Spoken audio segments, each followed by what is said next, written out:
La communication est une des armes fondamentales que tu dois savoir utiliser dans un combat de rue. C'est ce que l'on va aborder dans cette vidéo où je vais te révéler 3 principes fondamentaux sur la communication.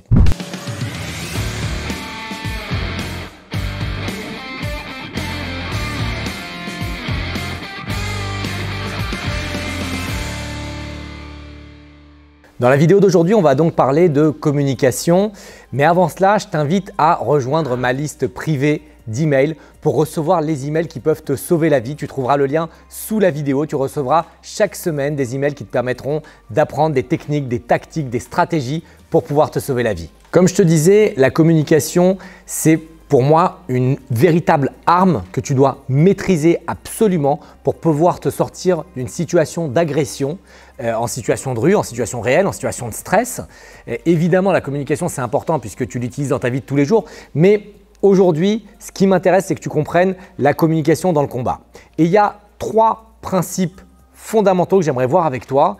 C'est la façon dont on communique avec quelqu'un. C'est-à-dire que la plupart du temps, on imagine que la communication, c'est simplement les mots qu'on va utiliser. Eh bien, c'est entièrement faux. Je vais te révéler dans la vidéo des pourcentages sur ce que représente vraiment le message avec les mots et les autres formes de communication qu'on a. On a 3 formes de communication. On a la communication verbale, on a la communication non verbale et on a la communication paraverbale.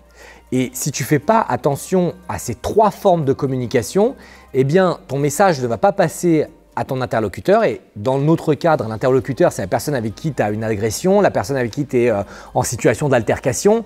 Puisque encore une fois, si tu me suis, tu sais bien que souvent, je te dis, l'agression, elle ne débute pas comme ça de but en blanc. Okay, ce n'est pas un agresseur qui va apparaître dans un nuage de fumée comme un ninja et qui va commencer à te frapper. Il va y avoir une situation. Et dans la situation, en général, il y a un échange. Et dans cet échange, si tu te focalises uniquement sur ce que tu dis, ça ne va pas. Okay, ça veut dire qu'il faut prendre en compte aussi le paraverbal et le non-verbal. Donc la première, c'est le verbal, c'est effectivement le choix des mots. Le choix des mots, il est important. Chaque mot a un véritable impact sur la personne qui est en face de toi. Et encore une fois, je t'ai dit au début de la vidéo, la communication, c'est une vraie arme. Les mots MOT peuvent créer des mots MAUX, donc peuvent vraiment faire mal à la personne en face. Donc, il faut bien faire attention aux mots que tu choisis.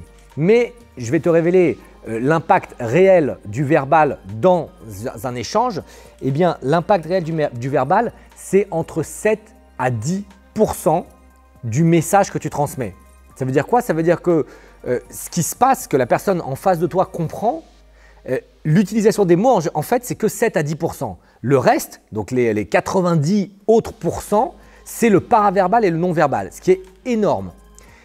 Qu'est-ce que c'est que le non-verbal? C'est tout ce que tu vas faire avec ton corps. Donc la communication, c'est aussi ce que tu fais avec ton corps. Ça veut dire quoi? C'est quand je te parle, tu vois que j'utilise mes mains. Et une partie de ton cerveau écoute les mots que j'utilise, mais la compréhension de mon message, il passe surtout par ce que je fais avec mon corps. Et c'est exactement pareil dans une situation d'agression. Si ce que tu fais avec tes mains, ce que tu fais avec ta tête, ce que tu fais avec tes jambes, l'endroit où tu regardes avec tes yeux, les mimiques que tu fais avec ton visage, tout ça, c'est du non-verbal. Et c'est décrypté de façon inconsciente par ton agresseur. Ça veut dire quoi? C'est-à-dire que ça peut faire monter le stress chez ton agresseur, comme ça peut faire descendre le stress chez ton agresseur. Encore une fois, le langage, la façon de communiquer, ça te permet d'avoir le dessus pour faire ce qui est fondamental à mes yeux, désamorcer une situation d'agression. D'accord? Encore une fois, le but du Krav Maga, ce n'est pas de combattre, mais le but du Krav Maga, c'est de tout faire pour ne pas combattre.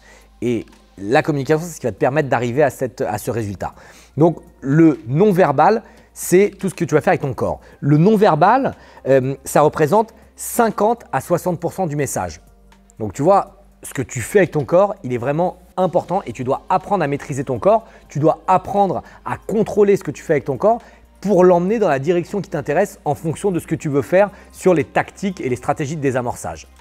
Et le 3e principe, c'est ce qu'on appelle le paraverbal. Et le paraverbal, c'est tout ce qui entoure les mots que tu utilises. Par exemple, c'est mon débit, d'accord? Je peux utiliser le même mot, mais si j'accélère le débit, ça va faire quelque chose de différent pour la compréhension du message dans ton cerveau que, au contraire, si je ralentis le débit. Tu Tu vois, si je ralentis le débit, normalement, là déjà dans la vidéo, bah, tu es dans une autre atmosphère. Tu vois, peut-être tu es plus calme, peut-être tu es moins calme, peut-être tu préfères quand j'accélère un petit peu. Mais en gros, tu vois, le jeu avec le débit, il va avoir un impact sur la personne qui est en face de toi. Et c'est très très important, encore une fois, dans la rue. Puisque si tu me suis, tu sais très bien que tout ce qui est en lien avec ce que je te dis, c'est pour la rue, c'est pour la situation d'agression et donc ça a un impact de vie ou de mort. Okay, un mauvais choix, une mauvaise réflexion, bah, ça peut t'emmener vers des désastres en situation de rue. C'est quoi d'autre le paraverbal? C'est les accents toniques. Ça veut dire sur certains mots, tu vois ce que je viens de faire là, eh ben, j'ai mis un accent tonique. Et puis aussi, je peux aussi parler très calmement et ne mettre aucun accent tonique sur aucun mot et c'est beaucoup plus compliqué peut-être de comprendre ce que je veux dire. Tu vois, là j'ai parlé de façon un peu monotone. Donc certains mots, si tu augmentes l'accent ou si tu modifies le débit ou si tu parles moins fort ou si tu parles plus fort, ben, ça va avoir un effet radicalement opposé sur la compréhension de ton message. Et le paraverbal, ça représente 33 à 40% de ton message. Donc tu vois que paraverbal et non verbal, c'est au final vraiment incroyable par rapport à simplement les mots que tu vas choisir. Donc ce que je t'invite à faire, c'est vraiment réfléchir à ta façon de communiquer, c'est réfléchir à ces trois techniques, ces trois principes, parce que si tu n'utilises que le verbal mais que ton corps ne bouge pas, c'est pas la même chose. Si tu utilises que le verbal mais que tu es en monocorde, c'est pas la même chose. Donc vraiment, fais attention à ça.